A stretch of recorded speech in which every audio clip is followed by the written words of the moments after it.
This is the famous Scotts Cove on the border of St. Elizabeth and Westmoreland. All is left from this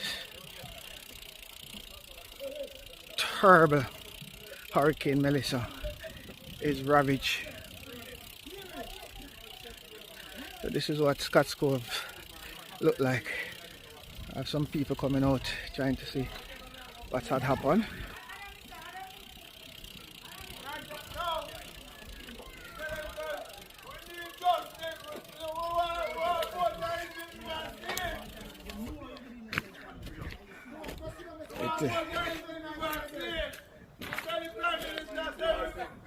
It is gone.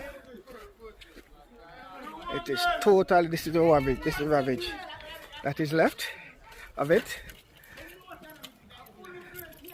It is totally eroded.